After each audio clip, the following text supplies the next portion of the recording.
Now, in the past, many tyrants and governments wanted to do it, but nobody understood biology well enough. And nobody had enough computing power and data to hack millions of people. Neither the Gestapo nor the KGB could do it. But soon, at least some corporations and governments will be able to systematically hack all the people. We humans should get used to the idea that we are no longer mysterious souls. We are now hackable animals. Data might enable human elites to do something even more radical than just build digital dictatorships. By hacking organisms, elites may gain the power to re-engineer the future of life itself. Because once you can hack something, you can usually also engineer it. And if indeed we succeed in hacking and engineering life, this will be not just the greatest revolution in the history of humanity. This will be the greatest revolution in biology since the very beginning of life 4 billion years ago. For 4 billion years, nothing fundamental changed in the basic rules of the game of life.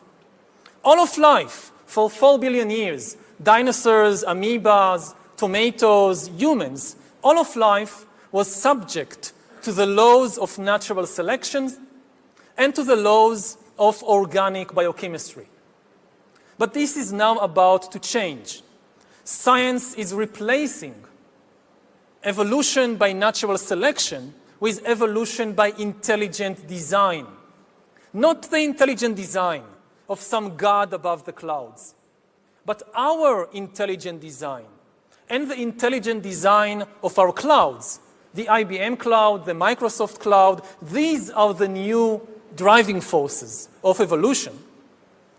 And at the same time, science may enable life after being confined for 4 billion years to the limited realm of organic compounds. Science may enable life to break out into the inorganic realm.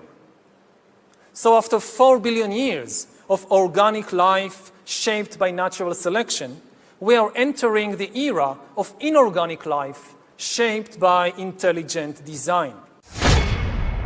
So does the data about my DNA, my brain, my body, my life, does it belong to me or to some corporation or to the government or perhaps to the human collective? Humans are now hackable animals. You know, the whole idea that humans have, you know, they have this soul or spirit and they have free will and nobody knows what's happening inside me. So whatever I choose, whether in the election or whether in the supermarket, this is my free will, that's over. Free will, that's over. That's over.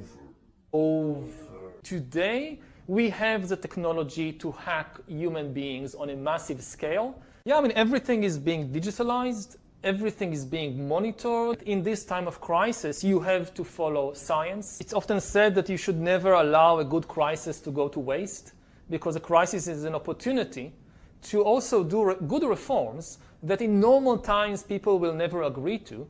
But in a crisis, you see, we have no chance. So let's do it. Vaccine won't help us go the to the vaccine test, of course. will help us, of course. It will make things, you know, more manageable. Surveillance. People could look back in 100 years and identify the coronavirus epidemic as the moment when a new regime of surveillance took over, especially surveillance under the skin, which I think is maybe the most important development of the 21st century, is this ability to hack human beings, to go under the skin, collect biometric data, analyze it, and understand people better than they understand themselves. This, I believe, is maybe the most important event of the 21st century. One of the features of this fourth industrial revolution is that it doesn't change what we are doing, but it changes us. The difference of this fourth industrial revolution is it doesn't change what you are doing.